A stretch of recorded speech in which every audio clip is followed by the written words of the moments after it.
Decode the world unfiltered. சீனாவிலிருந்து இறக்குமதி செய்யப்படக்கூடிய பொருட்களுக்கு 100% கூடுதல் வரி விதிக்கப்படும் அப்படின்னு அமெரிக்க அதிபர் டொனால்ட் ட்ரம்ப் அதிரடியாக அறிவிச்சிருக்கிறாரு.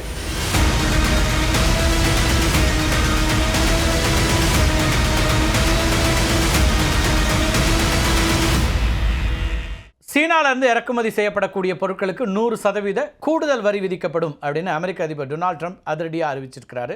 அதை பற்றி தான் இன்றைக்கு டிகோட் பகுதியில் பார்க்க இருக்கிறோம். தென்கொரியாவில் சீன அதிபர் ஷி ஜின்பிங்கை சந்திக்க இருந்த நிகழ்வையும் ட்ரம்ப் ரத்து செய்திருக்கிறார். சீனாவின் அசாதாரணமான ஆக்ரோஷமான நடவடிக்கைக்கு பதிலடியாக 100% வரி விதிக்கப்படும் அப்படிங்கிறது தான் ட்ரம்ப்போட பதிவாக இருக்குது. என்ன நடக்குது அப்படின்னு நம்ம விரிவாக பார்க்கலாம். இந்த வரி விதிப்பு நவம்பர் மாதம் 1ஆம் தேதி முதல் அமல்படுத்தப்படும் அப்படின்னு சொல்லியிருக்காரு ட்ரம்ப். சீனா வேறு ஏதேனும் நடவடிக்கை எடுத்தால் நவம்பர் 1க்கு முன்னதாகவே கூடுதல் வரி அமல்படுத்தப்படும் அப்படிங்கிற எச்சரிக்கையும் கொடுத்துருக்காரு. அமெரிக்காவை பொறுத்த வரைக்கும் உங்களுக்கு தெரியும், சீனாவிலிருந்து உற்பத்தி ஆகக்கூடிய பல பொருட்கள் அமெரிக்காவில் இருக்குது. மேட் ஃபார் யூஎஸ் அப்படின்னு மேட் இன் சைனாவாக இருக்கிற ப்ராடக்ட்ஸ் தான் ரொம்ப அதிகம். அப்போ இந்த வரி விதிப்பு அப்படிங்கிறது சீன நிறுவனங்களுக்கு மிகப்பெரிய ஒரு நெருக்கடியை உருவாக்கலாம். அப்போ என்ன நடக்குது அப்படின்னு தான் பார்க்கணும். வரி விதிப்புகள் குறித்த சில நாட்கள் அமைதியாக இருந்த ட்ரம்ப்போட இந்த திடீர் அறிவிப்பு உலக நாடுகளை அதிர்ச்சிக்குள்ளாக்கி இருக்குதுன்னு பார்க்கலாம். உலகத்தில் இருக்கக்கூடிய அரிதான மண் தனிம இருப்பு இருக்கு இல்லையா, அதை மதிப்பில் சீனா சுமார் 49% வரை வச்சிருக்குது. அரிதான மண் தனிமங்களுடைய சுரங்க உற்பத்தியில் சுமார் 69% வரைக்கும் சீனா தான் ஆதிக்கம் செலுத்துது. இந்த அரிதான மண் தனிமங்களுடைய ஏற்றுமதிக்கு சீனா விதித்த கட்டுப்பாடுகள் தான் ட்ரம்ப்போட ஆத்திரத்துக்கு இப்போ காரணமாக இருக்குது அப்படின்னு பார்க்க வேண்டியிருக்கு. அரிதான மண் தனிமங்கள் மற்றும் தொடர்புடைய காந்தங்களை ஏற்றுமதி செய்ய அனைத்து சீன நிறுவனங்களும் அரசாங்கத்திடமிருந்து சிறப்பு ஏற்றுமதி உரிமங்களை பெறணும். இந்த உரிமங்கள் வழங்குவதில் சீனா கடும் கெடுபிடி காட்டிகிட்டு இருக்குது. சமாரியம், அதே போல் கடோலனியம், டர்பியம், அதே போல் டிஸ்ப்ரோசியம் அப்படின்னு 7 மிக அரிதான மண் தனிமங்களுடைய ஏற்றுமதிக்கு ஏற்கனவே சீனா கட்டுப்பாடு விதிச்சிருக்குது. இப்போது ஹோல்மியம் அப்படிங்கிற ஒரு தனிமம், அதே போல் ஏர்பியம், துலியம், யூரோப்பியம் அப்படின்னு நிறைய தனிமங்கள், அடுத்ததாக 5 தனிமங்களையும் ஏற்றுமதிக்கான கட்டுப்பாட்டு பட்டியலில் சேர்த்திருக்கு சீனா. அரிதான இந்த மண் தனிமங்கள் தொடர்பான தொழில்நுட்பத்தை ஏற்றுமதி செய்வதற்கும் அரசாங்கத்தினுடைய அனுமதி தேவை அப்படிங்கிற ஒரு நெருக்கடியை சீனா உண்டாக்கியிருக்குது. இந்த தனிமங்களை வாங்குபவர்கள் எங்கு எப்படி பயன்படுத்த போகிறார்கள் அப்படிங்கிறத தெளிவாக சீன அரசாங்கத்துக்கு சொல்லணும்.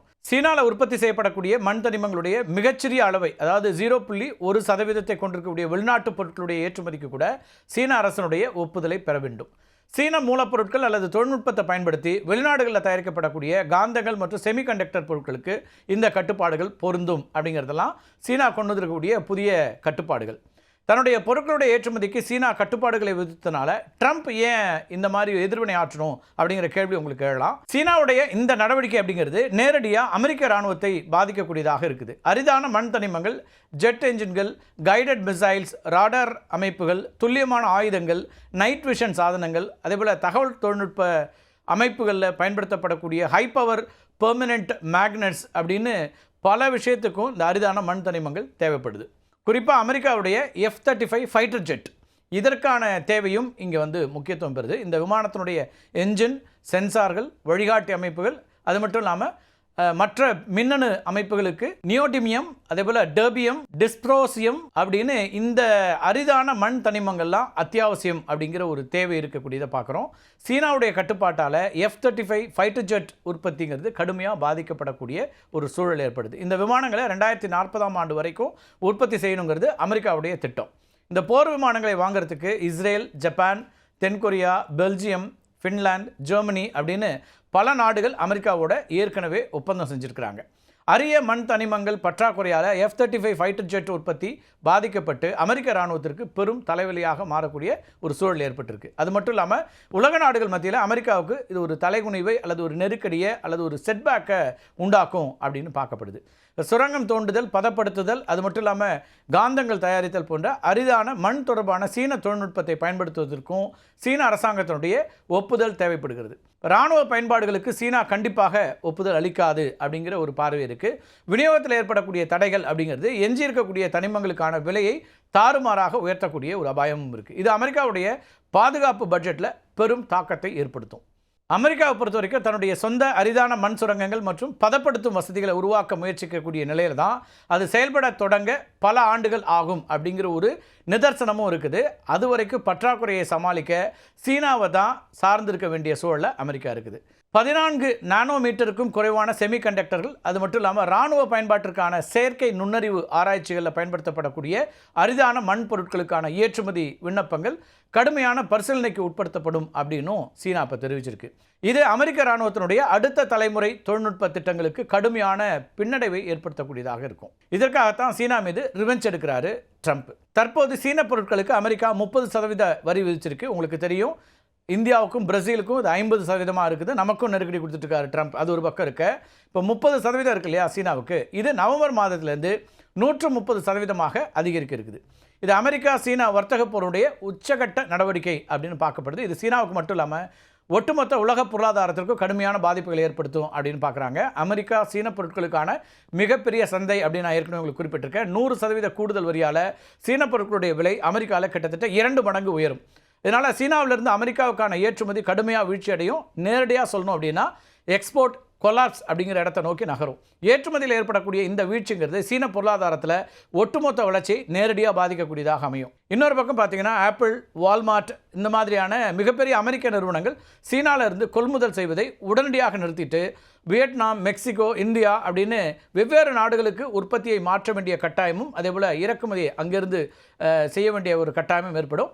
இது இந்தியாவுக்கு சாதகமாகவும் அமையலாம். இப்போ ட்ரம்ப்புக்கு பதிலடியாக அமெரிக்க விவசாய பொருட்கள், கார் உதிரி பாகங்கள், மென்பொருள் அப்படின்னு பல விஷயங்களுக்கு சீனா அதிக வரியை விதிக்கக்கூடும் அப்படின்னு எதிர்பார்க்கப்படுது. இதனால் அமெரிக்க நிறுவனங்களும் தங்களுடைய சந்தையை இழக்க நேரிடும். சீனா மீது அமெரிக்கா 100% வரி விதித்தால் அது இந்தியாவுக்கு பெரிய அளவிலான பொருளாதார வாய்ப்புகளை வழங்கக்கூடியதாக மாறலாம். முதல் நன்மை அப்படின்னு பார்த்தோன்னா சப்ளை செயின் டைவர்சிஃபிகேஷன்.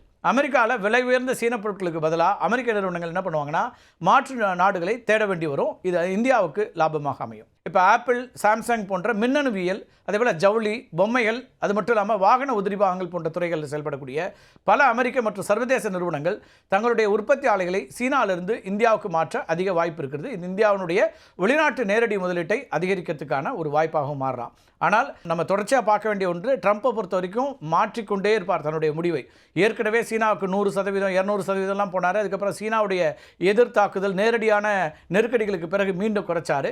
இப்போ இந்த நிலைப்பாட்டில் அவர் எவ்வளோ தூரம் உறுதியாக இருப்பாருங்கிறது நம்ம பார்க்க வேண்டியிருக்கு.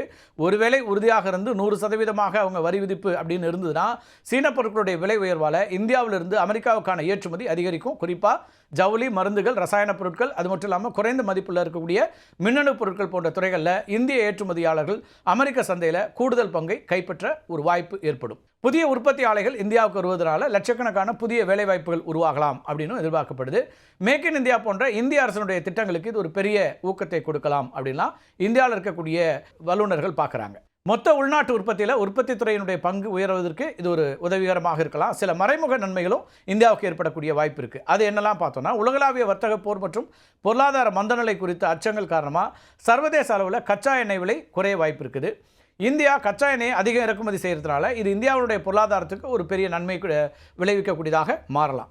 குறைந்த கச்சா எண்ணெய் விலை பணவீக்கத்தை குறைத்து இந்திய ரூபாயினுடைய மதிப்பை உறுதிப்படுத்துறதுக்கும் உதவக்கூடியதாக மாறலாம். சீனாவோட முரண்பாடு ஏற்பட்ட அமெரிக்கா இந்தியாவை மேலும் நம்ப தொடங்கும். இது 2 நாடுகளுக்கும் இடையிலான வர்த்தக ஒப்பந்தம், அது மட்டும் இல்லாமல் ராஜதந்திர உறவுகளில் இந்தியாவுக்கு ஒரு சாதகமான நிலையை உருவாக்கலாம் அப்படின்லாம் நம்ம தரப்புலேருந்து பார்க்குறோம். ஆனால் ரஷ்யாவுடனான வர்த்தகத்தை காட்டி இந்தியா மீது கடுமையான வரியை 100% உயர்த்துவதற்கான வாய்ப்பும் இருக்குன்னு அமெரிக்காவில் இருக்கக்கூடிய பார்வையாளர்கள், அரசியல் வல்லுநர்கள் பார்க்குறாங்க. ஏற்கனவே ட்ரம்ப் சொல்லிகிட்டே இருக்கிறாரு, கச்சா எண்ணெயை ரஷ்யாவிடந்து வாங்குறதை இந்தியா நிறுத்தணும் அப்படிங்கிறாரு. அப்போ அதை நாம் செய்யறதுக்கு தயாராக இல்லை. இந்தியா யாரிடம் என்ன வாங்க வேண்டும் என்பது இன்னொரு நாடு தீர்மானிக்க முடியாது அப்படின்னா நம்ம சொல்லும்போது, இப்போ ட்ரம்ப்போட பார்வை இதில் என்னவாக இருக்கும் அப்படிங்கிற கேள்வி இருக்குது. ஏன்னா ட்ரம்ப்பை பொறுத்த வரைக்கும் அவர் எப்போ என்ன செய்வார் அப்படிங்கிறது யாருக்குமே தெரியாது அப்படிங்கிறது தான் உலக அளவில் இருக்கக்கூடிய எல்லோருடைய அனுபவமாக இருக்குது.